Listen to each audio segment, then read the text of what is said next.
हाँ तो चलो अब नेक्स्ट पार्ट की तरफ चलते हैं। आप लोगों ने 2 पार्ट अभी तक देख लिया ना। अब अगला टॉपिक जो है हमारा, इस वाले टॉपिक में हमें पढ़ना है, एक्चुअली में हमें पढ़ना है हाइड्रोकार्बन्स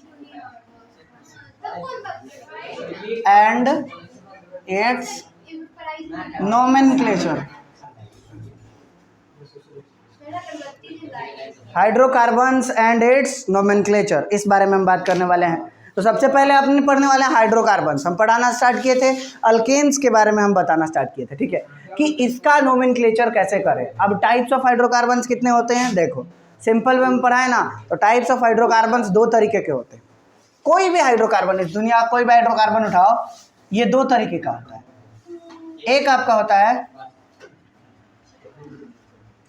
एलिफैटिक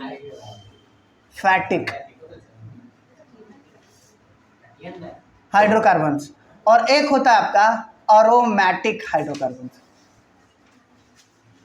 एलिफैटिक हाइड्रोकार्बन्स किसे कहते हैं, वैसा हाइड्रोकार्बन जो स्ट्रेट चेन के फॉर्म में हो, जो जिससे ब्रांचेस वांचेस निकले हो सब चल जाएगा, बट वो स्ट्रेट हो, सीधा जा रहा हो, तो हम क्या कहेंगे, एलिफैटिक। और अरोमैटिक हाइड्रोकार्बन किसे कहेंगे, जिसकी चेन बन गई उसे हम क्या कहेंगे, अरोमैटिक हाइड्रोकार्बन कहोगे। इसके बाद भी जाके ये 2 पार्ट में डिवाइड होता है, तो चाहे अल्केन हो, चाहे अल्कीन हो, चाहे अल्काइन हो, तीनों के कैटेगरी में आपको ये वाला अप्लाई होगा। तीनों कैटेगरी में आपको ये देखने को पक्का मिल भी करेगा कि हाँ ये होते जरूर है। तो एलिफैटिक का नोमेनक्लेचर कैसे करते हैं, अरोमैटिक का नोमेनक्लेचर कैसे करते हैं, हम दोनों में बात करेंगे। सबसे पहले मैं एलिफैटिक पे बात करूंगा। अगर आप एलिफैटिक हाइड्रोकार्बन पढ़ोगे ना, तो ये आगे जाके खुद ही 2 पार्ट में डिवाइड हो जाएगा। अल्केन्स के बारे में बस बात करें तो ये आगे जाके 2 पार्ट में डिवाइड हो जाएगा। पहला हो जाएगा स्ट्रेट चेन और दूसरा हो जाएगा ब्रांच्ड चेन्स, ठीक है। इनके बारे में बात करेंगे, फिर अरोमैटिक के बारे में बात करेंगे और आगे का टॉपिक पढ़ते चलेंगे।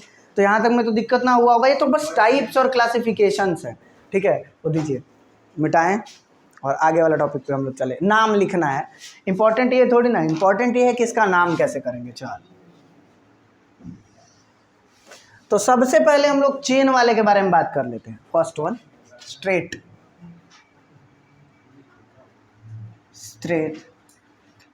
चेन हाइड्रोकार्बन स्ट्रेट चेन वाले हाइड्रोकार्बन्स को क्या नाम दोगे, तो इसमें सबसे पहले स्ट्रेट चेन हाइड्रोकार्बन का अगर आप नोमेनक्लेचर पढ़ रहे हो तो आपको क्या क्या ध्यान में रखना है। सबसे पहले आपको देखना है, नोट करना है कि स्ट्रेट चेन हाइड्रोकार्बन का नाम नोट करते हो, सबसे पहले आपको देखना है कि उसमें नंबर ऑफ कार्बन्स कितने हैं। सबसे पहला काम क्या आइडेंटिफाई करना है, नंबर ऑफ कार्बन्स। सबसे पहले आपको गिनना है कि नंबर ऑफ कार्बन्स कितने हैं। कोई भी आप अल्केन अल्कीन एल्काइन कुछ भी बना रहे हो, सबसे पहला काम क्या होना चाहिए आपका, नंबर ऑफ कार्बन्स देखना। और इस नंबर ऑफ कार्बन्स के हिसाब से उसका नाम आप डिसाइड कर सकते हो। अब ये जो नोमेनक्लेचर है ना, नाम लिखने का तरीका, ये 2 तरीके से चलता है। जैसे हम लोग का भी एक होता है, एक राशि का नाम होता है, एक पुकार का नाम होता है। जैसे हम लोग घर को बुलाने के लिए मोनू सोनू छोटू मोटू रहता है, और पेपर में जब लिखने की बारी आती है तो राजवीर शेखावत करके आता है ना। ऐसे नाम आते हैं अलग अलग, बहुत ही क्लासी नाम निकल के आते हैं। और अंदर से पता चलता है, आप नाम लेते हो बहुत ही बढ़िया सा, अंदर से कुछ और निकला। तो इसीलिए इसका नोमेनक्लेचर भी 2 तरीके का होता है। एक हो जाएगा आपका कॉमन नेम, एक हो जाएगा आपका IUPAC नेम। ये नोमेनक्लेचर 2 तरीके का हो जाएगा। एक हो जाएगा कॉमन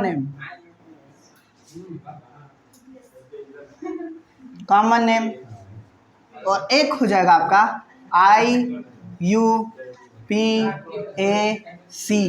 नेम, ठीक है। IUPAC क्या है, IUPAC एक संस्था है जो बैठ के डिसाइड करती है कि कोई नया कंपाउंड मिला तो इसका नाम क्या रखेंगे, कोई नया कंपाउंड बना तो उसकी प्रॉपर्टीज क्या होगी, ये सब का डिसीजन कौन करता है, IUPAC। इसका नाम है international union of pure and applied chemistry. International union of pure and applied chemistry. हालांकि हम लिख देते हैं क्योंकि आप लोग पे तो हमको इतना भरोसा है कि international union of pure and applied chemistry, international union of pure and applied chemistry, इसका बनता है IUPAC। ठीक है,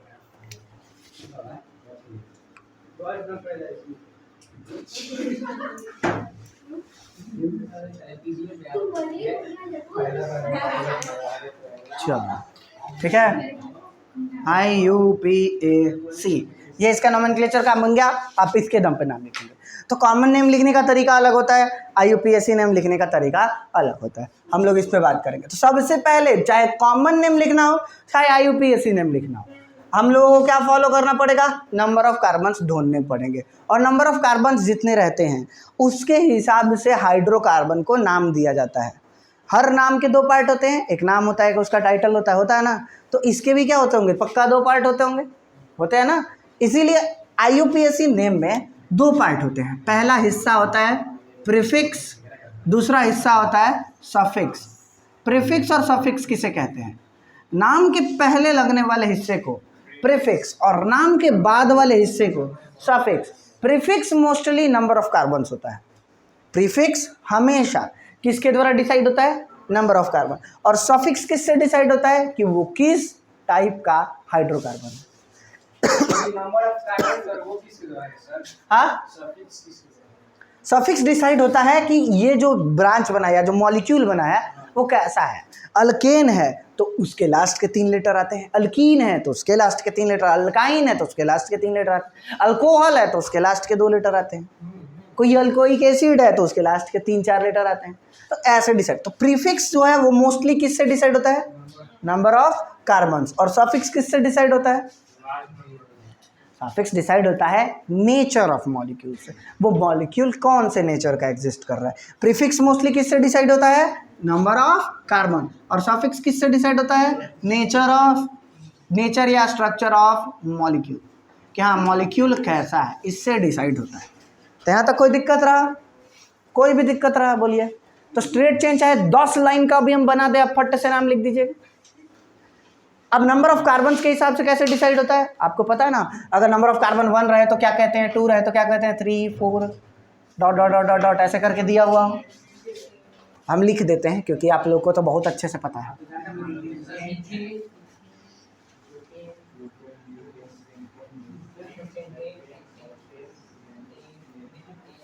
दिया है। अब सबका नाम नहीं होता पेंटे, सब इसके आप प्रीफिक्स लिखो। अगर कहीं एक कार्बन दिखे तो उसका प्रीफिक्स क्या होता है, मैथ। 2 कार्बन दिखे तो उसका प्रीफिक्स क्या होता है, एथ। 3 का प्रॉप, और 4 का ब्यूट, और 5 का ब्यूट लिखा जाता है हालांकि, लेकिन ब्यूट पढ़ा जाता है पेंट, पेंटा एक्चुअली में लिखा जाता है लेकिन पढ़िएगा पेंट। 6 का हेक्सा लिखा जाता है, चलो हम पेंटा ही लिखते हैं, ब्यूटा पेंटा हेक्सा, ठीक है। 7 का हेप्टा, हेप्ट HEPT, जैसे सेप्ट होता है ना वैसे ही हेप्ट। इसका होता है ऑक्टा, और इसका होता है नोना, और इसका होता है डेका। सर 11 का क्या होगा, उन डेका। 12 का क्या होगा, बाई डेका या दो डेका, ठीक है, दो डेकेन। हाँ बिल्कुल आता है, लेकिन आपके काम में नहीं है। 11 12 13 आ जाए उसके लिए क्या नाम दोगे। तो चलो ये तो इसमें तो कोई दिक्कत नहीं थी, इसको टाँपना जरूरी है, ये इंपॉर्टेंट है, ये हर एक में मिलेगा, आगे भी मिलेगा। यहाँ तक कोई दिक्कत रहा।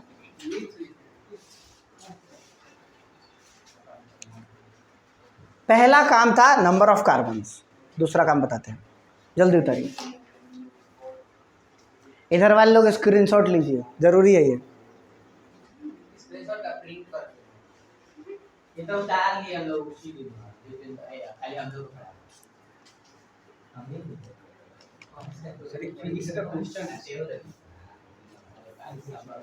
फिजिक्स का क्वेश्चन है, उसको केमिस्ट्री क्लास में बताएंगे।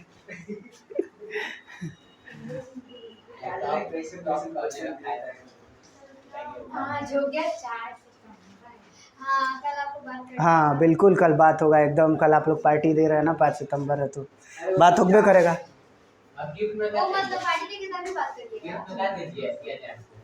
कुछ भी खाली खाइए, हुई एंजॉय करिए, और क्या चाहिए।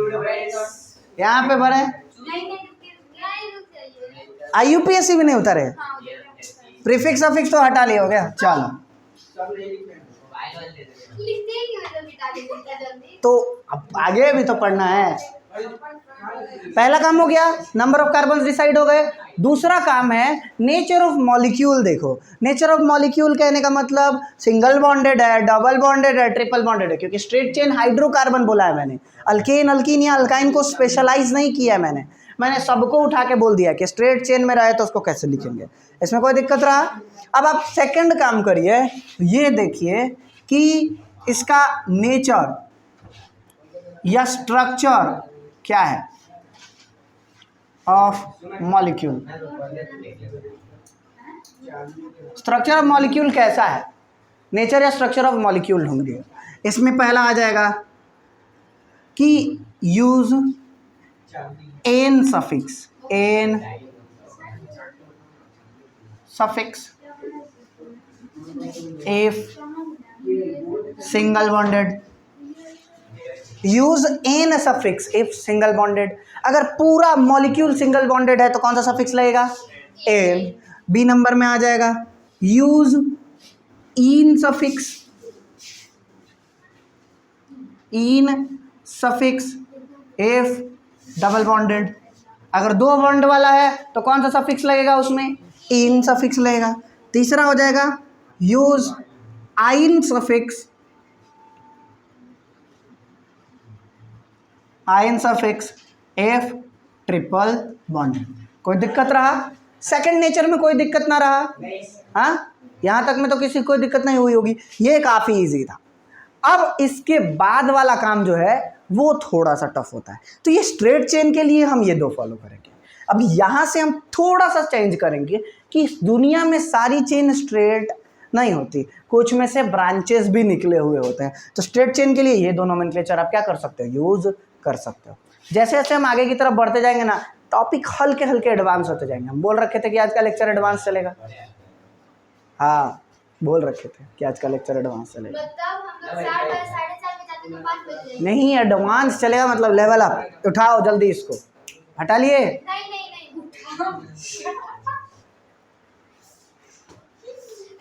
वैसा क्या सेव कर देगा कंट्रोल एस दबा के, आएगा आएगा वो दिन भी आएगा। गाइस आप लोग सब्सक्राइब करिए, पैसा आएगा तो उसी से वोट आएगा।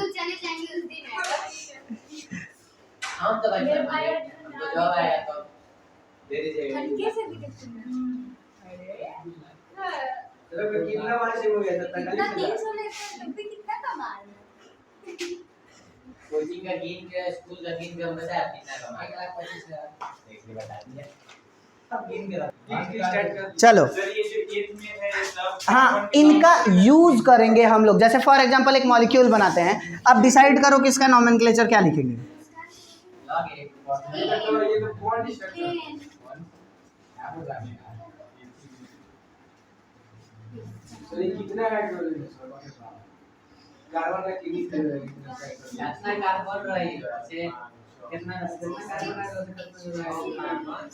तो सबसे पहले आप गिनोगे क्या, अगर इंग्लिश के कोई इसका नाम लिखने को बोले तो सबसे पहले मैं गिनूंगा नंबर ऑफ कार्बन। मतलब मुझे प्रीफिक्स मिल गया, 6 मिल चुका है, मतलब मुझे प्रीफिक्स मिल गया 6 हाइड्रोकार्बन वाला। प्रीफिक्स क्या होता है, हेक्सा।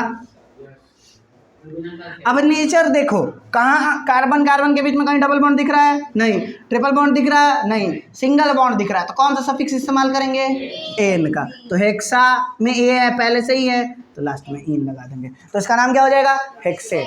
इसका नाम क्या हो जाएगा, हेक्सेन। अब थोड़ा सा स्लाइड सा चेंज करते हैं, चलो अब यहाँ डबल बॉन्ड लगा दिए तो अब मुझे अभी भी पहला काम वही करना है। 1 2 3 4 5 6 नंबर ऑफ कार्बन काउंट हो गए, तो मुझे पहला स्ट्रक्चर दिखाई दे गया, मैंने इसका नाम लिख दिया हेक्सा, लिख दिया हेक्सा। अब मैं ढूंढूंगा नंबर ऑफ कार्बन में क्या, नेचर या स्ट्रक्चर। स्ट्रक्चर में क्या डिफरेंस आ रहा है, डबल बॉन्ड। डबल बॉन्ड मतलब लास्ट के 3 लेटर इन चेंज हो गए, तो हेक्सा को इन से लगाएंगे। प्रीफिक्स क्या हो जाएगा, हेक्सीन। हेक्सीन, कोई दिक्कत, हेक्सीन। अब ये यहाँ पर है, कैसे पता चलेगा, वो 11th में बताएंगे, लेकिन उससे पहले ही हम आपको सिखा देंगे कि इसको क्यों नाम देंगे या इसका नाम कैसा होगा, ठीक है। यहाँ तो कोई दिक्कत रहा। ट्रिपल बॉन्ड भी आ जाए तो आप वैसे यूज़ कर सकते हो। सर अगर 2 डबल बॉन्ड आ जाए तो, या 2 ट्रिपल बॉन्ड आ जाए तो उसके लिए जैसे ही अगला टॉपिक पढ़ाएंगे ना उसके बाद ये क्लियर होगा। अगला टॉपिक हमारा यूज होने वाला है ब्रांचेस।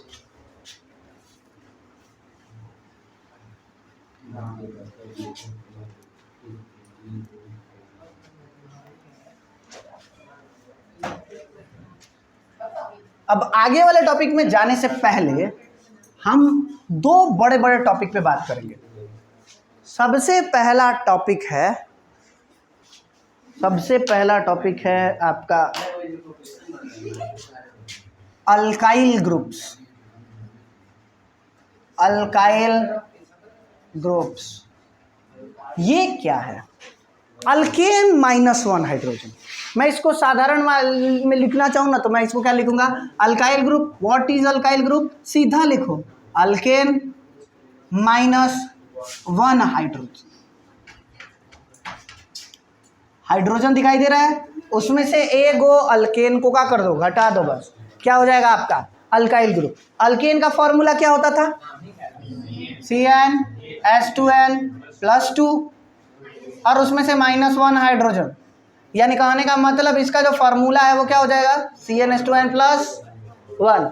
CnH2n+1 किसी भी ethane, methane, propane, butane, pentane, किसी में से भी बस एक हाइड्रोजन हटा दोगे तो वो उसका क्या बन जाएगा?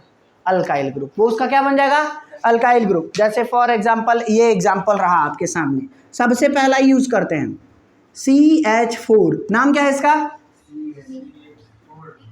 पहला एक ही कार्बन दिख रहा है, मीथेन हो गया। अब मैं इसमें से एक हाइड्रोजन कम कर दे रहा हूं, अब क्या हो गया? CH3। यानी ये अब कंप्लीट नहीं है, बस इसके 3 साइड हाइड्रोजन लगा है, एक साइड अभी भी क्या है? खाली है। तो अब ये अल्केन नहीं है, ये क्या बन चुका है? अल्काइल। तो अल्काइल ग्रुप का लास्ट का लेटर क्या है? YL और इसका नेचर क्या है? मेथ। तो इसका नाम हो जाएगा मिथाइल। क्या नाम हो जाएगा? मिथाइल। अब समझ में आया अल्काइल ग्रुप कहाँ से आता है? अल्काइल ग्रुप कहीं और से नहीं आता है, वो बस क्या है? अल्केन -1। अभी कोई पूछ दे सर अल्कीन -1 हो तो क्या हुआ? अल्काइल ग्रुप का पार्ट नहीं हुआ, उसे हम लोग अल्काइल ग्रुप का पार्ट नहीं। अल्काइल होने की पहली ही कंडीशन है कि अल्केन -1 होना चाहिए हाइड्रोजन। अल्केन के में से एक हाइड्रोजन को हटा दो। सर कौन सा हटाएं? यही वाला जरूरी है ना? कोई सा भी हटा सकते हो। अगर हम 10 मॉलिक्यूल लें, जैसे फॉर एग्जांपल अगर हम ये वाला ले ले तो मान लो इतना बड़ा कार्बन ले लिए, तो क्या यही वाला हाइड्रोजन हटाना जरूरी है? नहीं, कहीं का भी हम हाइड्रोजन हटा सकते हैं। चलो सबसे पहले 2 हटाएंगे तो वो नहीं होगा, 2 भी हटाएंगे तो अल्काइल नहीं होगा, 2 भी हटाएंगे तो अल्काइल नहीं होगा। अगर आप 2 लगातार हाइड्रोजन हटा दिए या 2 बहुत दूर दूर के भी हाइड्रोजन हटा दिए तो वो मॉलिक्यूल खुद को एडजस्ट करेगा और एडजस्ट करके डबल बॉन्ड बना लेगा। ऐसा होता है, 11th में पढ़ना है। यही तो हमारा अगला टास्क होने वाला है 11th और 12th का, कि अल्केन से अल्काइन कैसे बनाएंगे, अल्कीन कैसे बनाएंगे। हालांकि वो सब हमें पढ़ना नहीं है, लेकिन फिर भी आप समझ लो बस। चलो ठीक है, ये बनता दिखाई दे गया? दिखाई दे गया ना? तो अब बताओ इसमें से मैं कौन सा हाइड्रोजन हटाऊं जिसके वजह से ये अल्काइल बन जाए। पहले तो ये क्या है? पहले तो इसका नाम बताओ। अल्केन है, अल्काइन है, क्या है? पहले अल्केन है कि अल्काइन है ये बताओ। अल्केन है। कौन सा अल्केन है?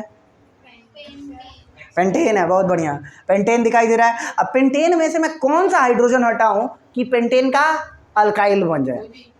तो क्या यही सिर्फ हटा सकते हैं?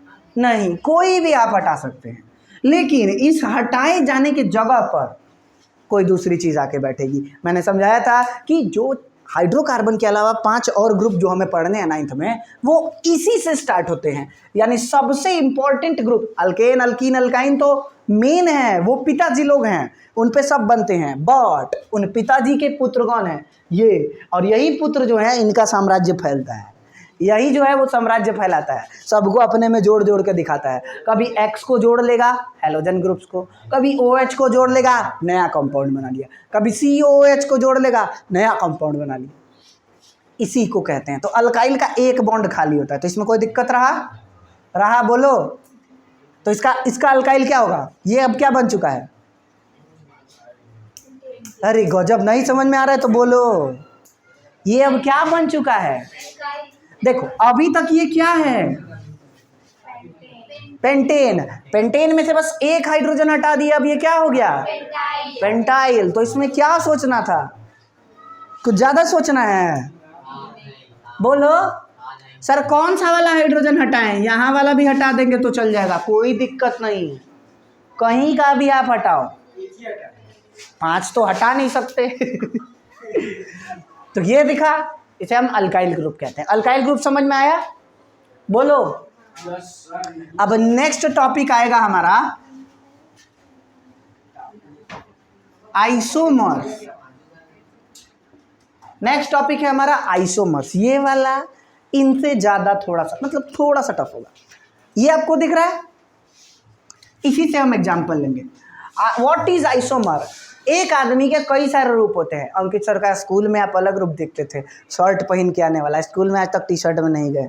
गए क्या? नहीं। घर पे आप हमारा अलग रूप देखते हैं, आज तक घर पे शर्ट पहन के नहीं रहे, हमेशा टी शर्ट में। तो कहने का मतलब है अगर एक ही चीज इंसान अलग अलग रूप में एग्जिस्ट कर सकता है, तो क्या ये मॉलिक्यूल डिफरेंट डिफरेंट रूप में एग्जिस्ट नहीं कर सकता? बिल्कुल एग्जिस्ट कर सकता है। और फॉर दैट सिंगल रीजन इसके आइसोमर्स बनते हैं, इसके अलग अलग रूप बनते हैं। एक ही मॉलिक्यूल एक ही सिनेरियो में अलग अलग फॉर्म में एग्जिस्ट करे ना, तो उसे हम क्या कहेंगे? आइसोमर। ये वाला भी क्या है? पेंटेन। फॉर्मूला लगा के देख लो, काउंट करके देख लो, C5H12 आ रहा है, कहीं कोई दिक्कत है? अब एक एग्जांपल दे रहे हैं, आप बताओ ये वाला भी क्या है? आप खुद से बोलना।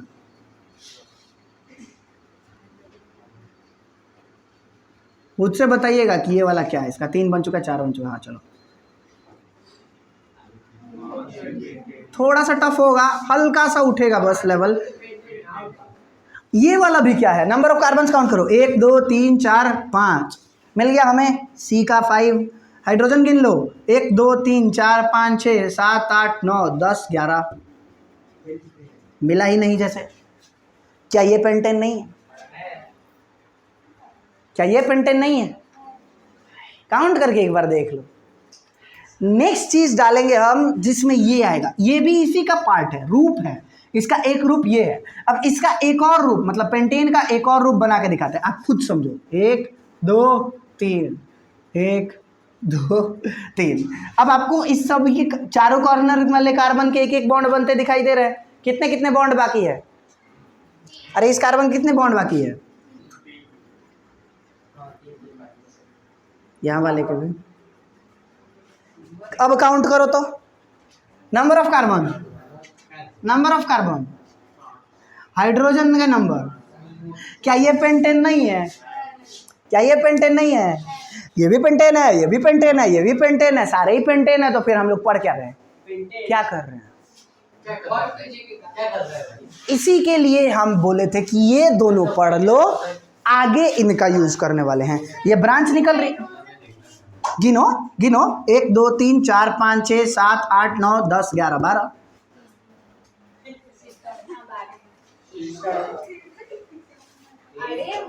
ये कार्बन है।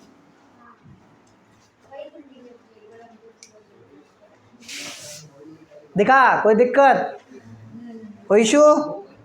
तो ये हैं हमारे आइसोमर्स। ये दोनों तुरंत इसीलिए पढ़ाए हैं क्योंकि इसमें ब्रांचेस निकलते हुए आपको दिखाई दे रही हैं। दिखा रही है? एक चेन जा रही थी सीधे, उसमें से क्या निकल गई? एक ब्रांच निकल गई। एक चेन सीधे जा रही थी, उसमें से कितनी ब्रांचेस निकल गई?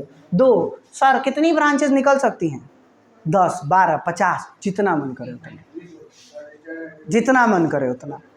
इसके बाद वाला मजेदार टॉपिक है, ये वाला तो बस फुद्दू था, इसके बाद वाला मजेदार टॉपिक है, वो पढ़ लिए। उसके बाद आप लोग मतलब बोल सकते हैं कि नॉर्मली आपके क्लास के जो बच्चे हैं उनसे तो ऊपर ही आ जाओगे, क्योंकि वो 11th। हाँ, इसका आइसोमर क्या है? द डिफरेंट स्ट्रक्चरल या the different structures of a molecule, organic molecule बोल सकते हैं। कोई दिक्कत रहा?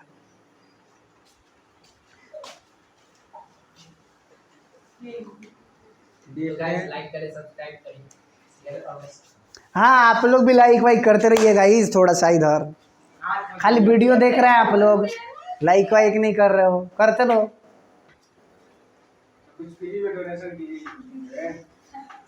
एक महीने के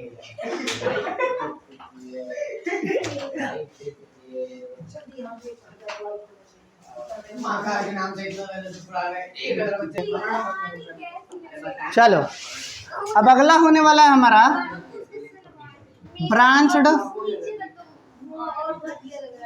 हाइड्रोकार्बन्स। देखो भैया, वैसे हाइड्रोकार्बन्स जिनमें से ब्रांचेस निकली हों उनका नाम लिखते टाइम क्या करेंगे? स्ट्रेट वाले में तो सिंपल है, दो चीज़ देखते हैं, नंबर ऑफ कार्बन्स कितने हैं और उसमें कहीं सिंगल या डबल तो नहीं है, वो बस सबसे ईजी था।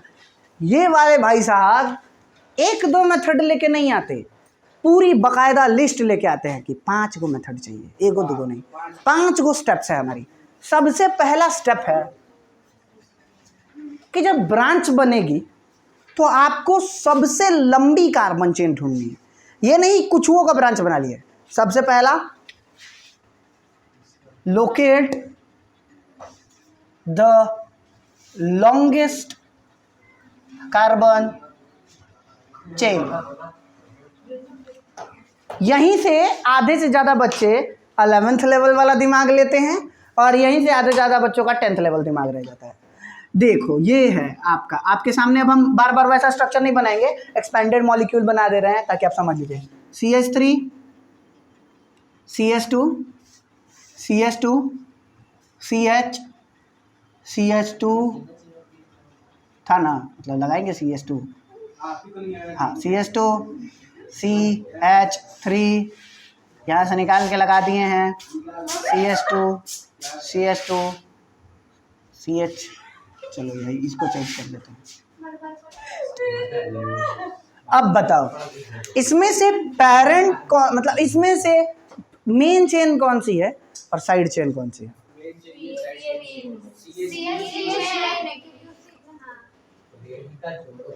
हाँ है ना।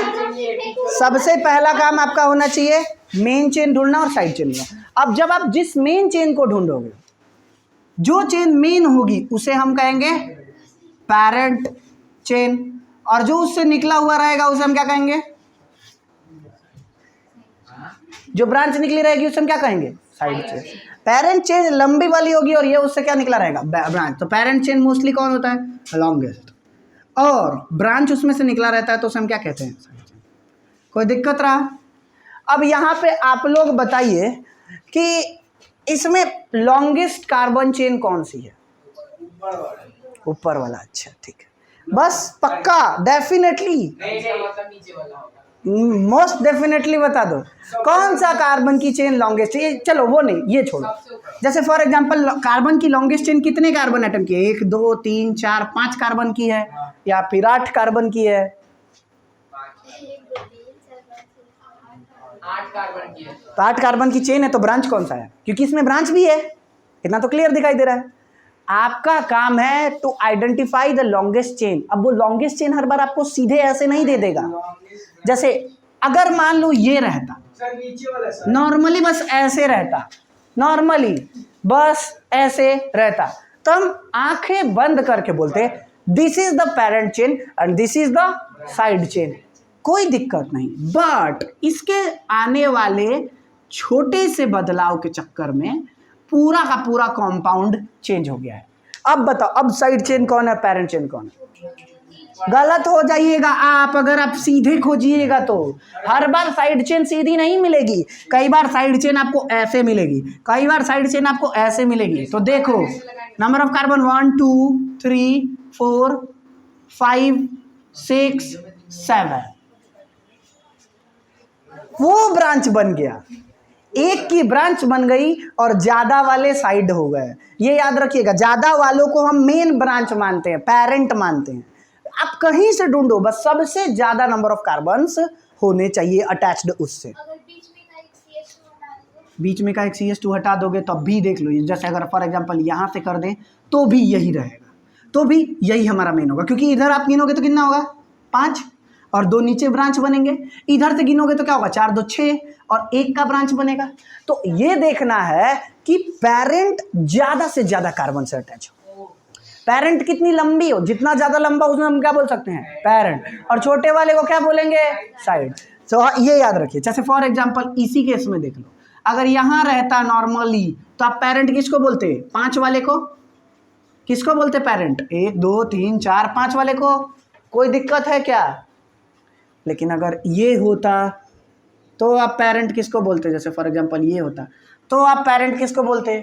ऊपर वाले को। नहीं, 1 2 3 4 5 6, मतलब ये रस्सी की तरह है, इसको आप सीधा भी कर सकते हो। हर बार कार्बन का मॉलिक्यूल आपको ऐसे रखा हुआ सीधा नहीं मिल जाएगा, हर बार स्ट्रेट चेन नहीं मिलेगी। इसीलिए तो यहाँ हम स्ट्रेट चेन का इस्तेमाल नहीं किए हैं। किसका इस्तेमाल किए हैं?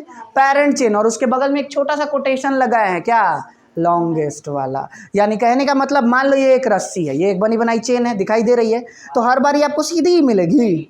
अब मान लो अच्छा हम इसको ऐसा कर दिए और ऐसा कर दिए, और अब आपसे पूछ रहे हैं कि बताओ लॉन्गेस्ट कौन सा है, तो आप ये कहोगे कि ये वाला लॉन्गेस्ट है। नहीं भैया, ये ही लॉन्गेस्ट है, ये पूरा का पूरा वायर लॉन्गेस्ट है। अच्छा चलो एक छोटा सा चेंज पूछता हूँ, आप बताना कि लॉन्गेस्ट इसमें कार्बन चेन कौन सी है? CH3 CH2 CH2 CH2 CH2 CH3 CH2, मतलब CH3 नहीं, CH2 CH3। तो लॉन्गेस्ट, चलो छोड़ो, एक काम कर देते हैं ताकि आप समझ सको। अब बताओ लॉन्गेस्ट कार्बन चेन कौन सी है? अब लॉन्गेस्ट कार्बन, अब कहोगे 4 वाली लॉन्गेस्ट है, 3 वाली ब्रांच निकली है। नहीं भैया, हर बार सीधा थोड़ी ना देगा, आपको लॉन्गेस्ट चेन ढूंढनी है। हर बार सीधी चेन को लॉन्गेस्ट नहीं बोलते। सबसे ज़्यादा कार्बन अगर आपस में सीधे कनेक्टेड हो या कैसे भी सबसे ज़्यादा कार्बन कनेक्टेड हो, टेढ़े टाढ़े कहीं से जाए और सबसे लंबी चेन बन जाए। चेन है ना, लाइन तो नहीं बोला, चेन तो टेढ़ी मेढ़ी भी हो सकती है। हाँ बिल्कुल, अरे घुमा सकते हैं हम, लेकिन उतना लंबा कंपाउंड हमें 10th में सीखना ही नहीं है। तो इसका नाम क्या होगा? इसकी स्ट्रेट चेन कौन होगी? ये होगी इसकी स्ट्रेट चेन। इससे कोई ब्रांच निकला है? तो जवाब है नहीं, ये तो सीधी सादी स्ट्रेट चेन है, इससे कोई ब्रांच नहीं निकला है। इसमें मेन नंबर ऑफ कार्बन कितने हैं? कितने दिख रहे हैं? 7। आधे गधे बोलते थे सर 4 पेरेंट है 3 ब्रांच है। अरे भाई साहब, हर बार ऊपर नीचे जाने का मतलब पेरेंट और ब्रांच का बदलना नहीं होता। समझ में आया? इसीलिए बोले थे कि ये अकेली line 11th level concept develop करवाती है। कोई दिक्कत था? कोई दिक्कत था इसमें? पहले ये बोलो, समझ में आने लगा? आइडेंटिफाई कर लोगे। अभी आज हम लगाएंगे इसके साथ पक्का एक क्वेश्चन पेपर आपको। अब रुक, अभी तो आधा ही हुआ, अभी तो पहला काम हो गया ना। पहला काम क्या था कि द लॉन्गेस्ट कार्बन चेन को आप ढूंढो और उसी को पेरेंट चेन बोलो। हो गया, पहला नियम ये था। दूसरा नियम, सर इससे जो देख लो कहीं कहीं से कोई ब्रांच निकली है, अगर मैं इस धागे को सीधा करूं तो एक सीधे धागे की तरह मिल रहा है। उसको सीधा करने के बाद अगर उससे कुछ टेढ़ी टाढ़ी चीजें निकली हो तो उसे ब्रांच कहेंगे। अगर मैं इसे सीधा करता हूं तो ये धागा मेरा कुछ ऐसा है, इसे, और ये वाला यहां से निकला हुआ है, तो अगर मैं इस धागे को सीधा करता हूं तो ये कुछ ऐसा बनेगा। और अगर मैं इस धागे को सीधा करता हूं, ये ऐसा रखा हुआ धागा है, मैं सीधा करता हूं तो कुछ कैसा मिलेगा, ये देखना है। ठीक है, अब अलग अलग अप्रोचेस लगाने हैं इसमें।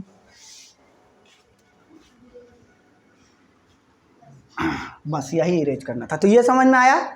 अब नेक्स्ट काम है, साइड चेन कितने नंबर का हो सकता है? साइड चेन को क्या नाम देंगे? साइड चेन को क्या कहोगे?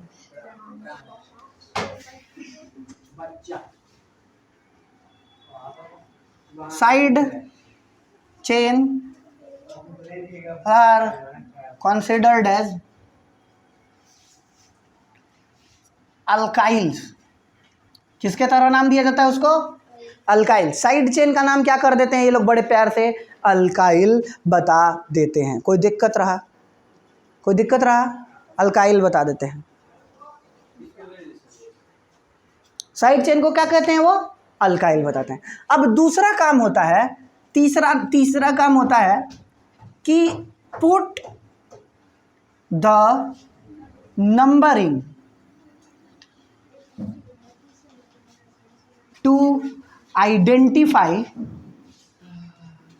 places for branches। नंबर डालो और बताओ कि ब्रांच कहाँ से निकल रही है। हम आसान भाषा में लिख रहे हैं, the carbon atoms of longest chain are numbered in such a way that alkyl groups get the lowest number possible.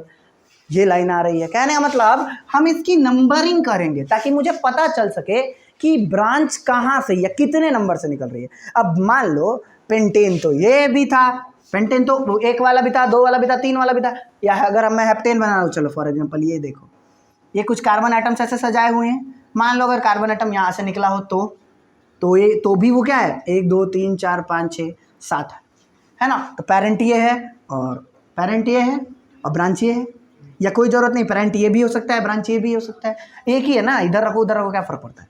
लेकिन अगर ये चीज़ यहाँ से हटा के मैं यहाँ लगा दूँ तो भी सेम ही है, बट उस ब्रांच की लोकेशन तो चेंज हो गई ना। तो मुझे बताना तो पड़ेगा ना कि भाई नए वाले मॉलिक्यूल में ब्रांच की लोकेशन क्या हो चुकी है, चेंज हो चुकी है। और and for that single purpose we are writing this thing, put the numbering to identify the places for branches. Branches कहाँ से निकल रही है या कितने नंबर से निकल रही है, उसके लिए हम लोग नंबरिंग करते हैं। अब नंबरिंग किधर से करेंगे, ऐसे करेंगे या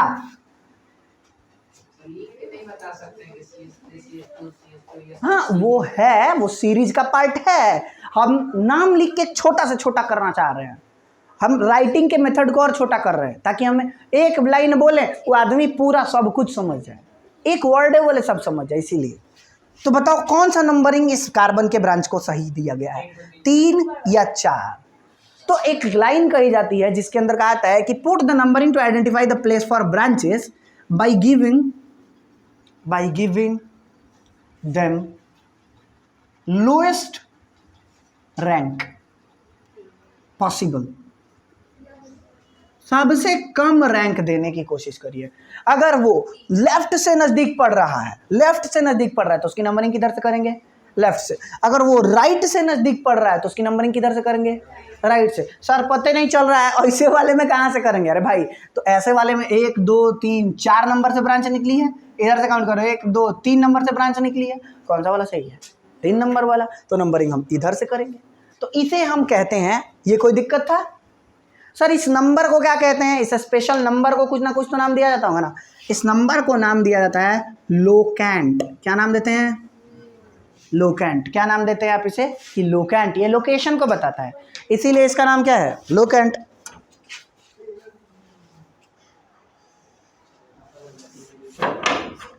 इतने तक में कोई दिक्कत रहा, हो गया। अब आखिरी ना, अब पोजीशन बताएंगे इसकी कि इस पोजीशन पे है तो उसको नाम कैसे लिखेंगे, यहाँ तक कोई दिक्कत नहीं रहा। चलो अब इसको बस हम सजा देते हैं ताकि आप लोगों को दिक्कत ना हो। अच्छा, तो आपने इसका लोकेंट कौन सा चुना था, ऊपर वाला या नीचे वाला, इसके लिए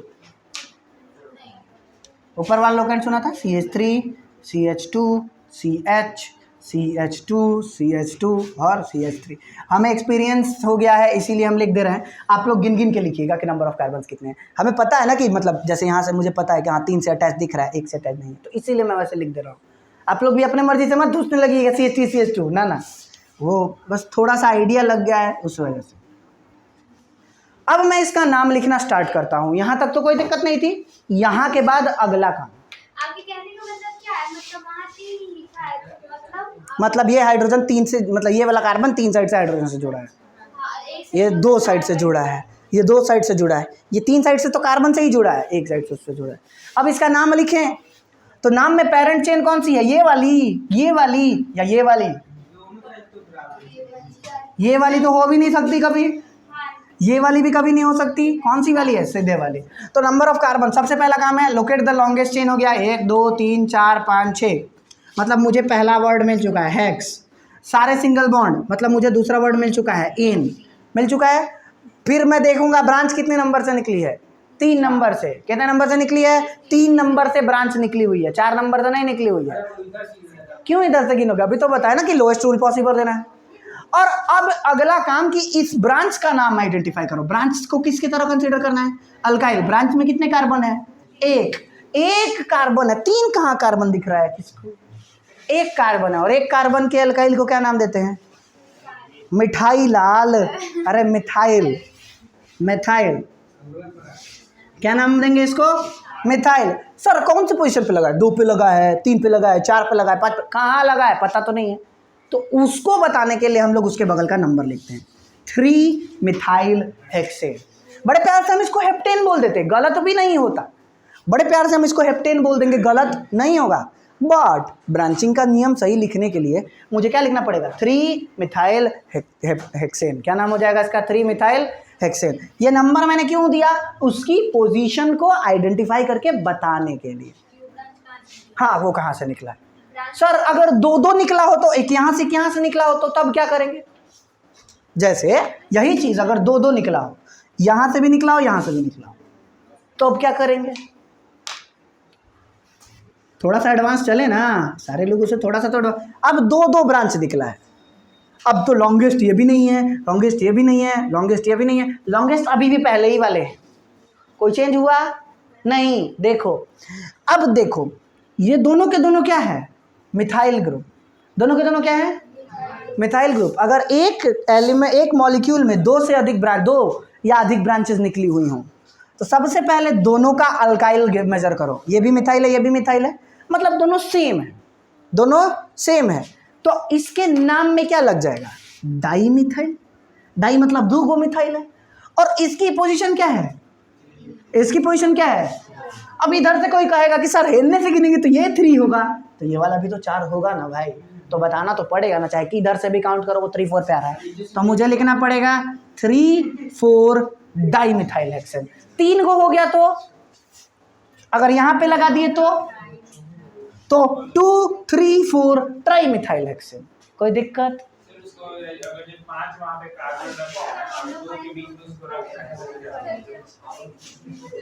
अब यहाँ से एडवांस होने लगा ना, थोड़ा सा एडवांस होगा तो जहाँ जहाँ होगा बोलिएगा। जैसे फॉर एग्जांपल अगर ये यहाँ और यहाँ रखा हो, जैसे फॉर एग्जांपल एक यहाँ रखा हुआ है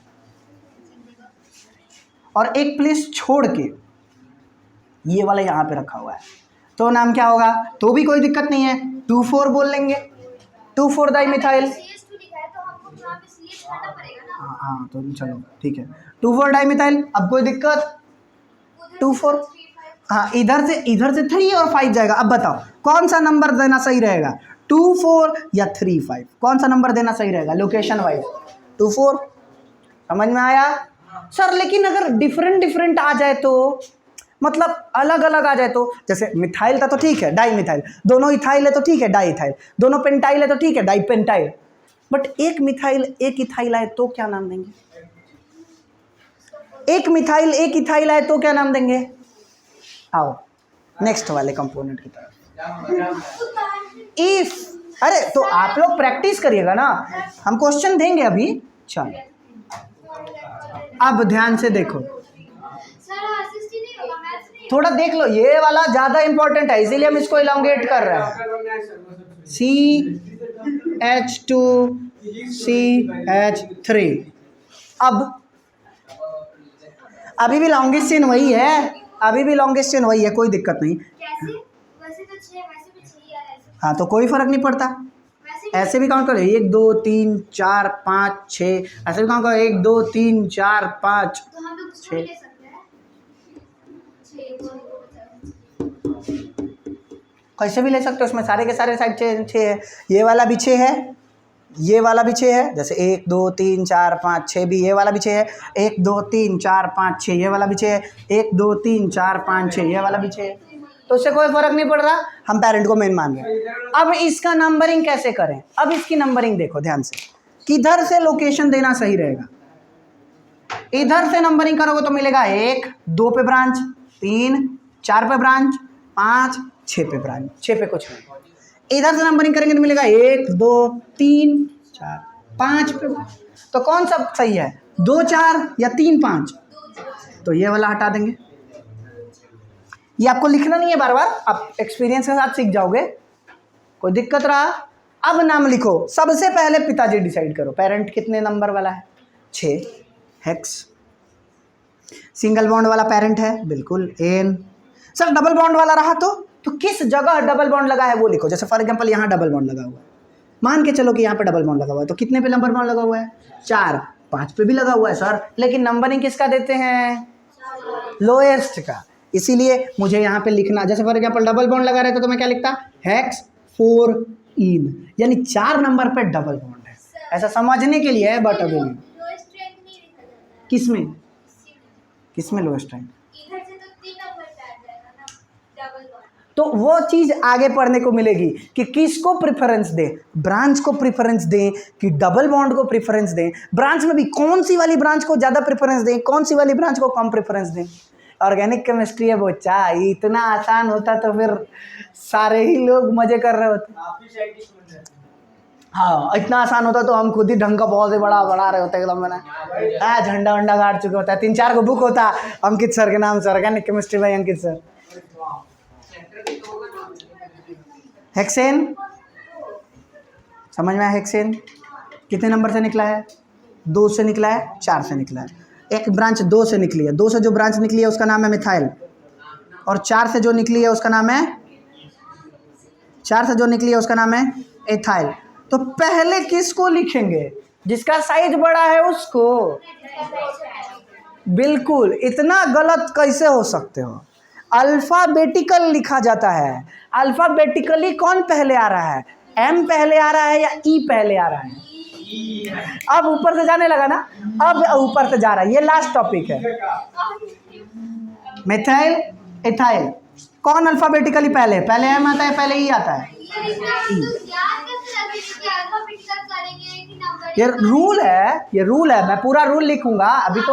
अभी तो मैंने 3 लिखे हैं, अभी 3 और हैं, और उसके बाद 2 और स्पेशल है।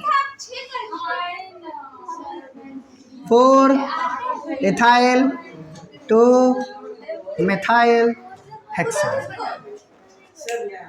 4 इथाइल 2 मिथाइल हेक्सेन। कोई दिक्कत रहा क्या? हल्का सा अगर कॉम्प्लेक्स कंपाउंड आए तो उनको डील करने के लिए ये वाली मेथड हम यूज करेंगे। अगर 2 ब्रांचेस निकले उसके लिए, सिंगल ब्रांच के लिए तो आपको इतना पढ़ने का जरूरत नहीं। सिंगल ब्रांच के लिए तो ये 3 रूल काफ़ी है। अगर एक ही ब्रांच निकली हुई है, ये नहीं है, तो जानने की ज़्यादा ज़रूरत भी नहीं है। बस सिंपल, ये 3 रूल काफ़ी है। हम आपको थोड़ा सा ज़्यादा बता दिए, गलती कर दिए, शायद हमको समझ में आ रहा है। बहुत अच्छे टीचर इसी है। यहाँ तक कोई दिक्कत रहा, एक DPP शीट दे देंगे, उसमें प्रैक्टिस कर लीजिएगा आप लोग और देख लीजिएगा। बहुत ही टफ होगा वो वाला, उसका क्वेश्चन डिस्कशन कर रहे थे। आप लोग भी थोड़ा देखिए, सब्सक्राइब वगैरह करिए। आप तो देख रहे हैं। धन्यवाद। आगे से किया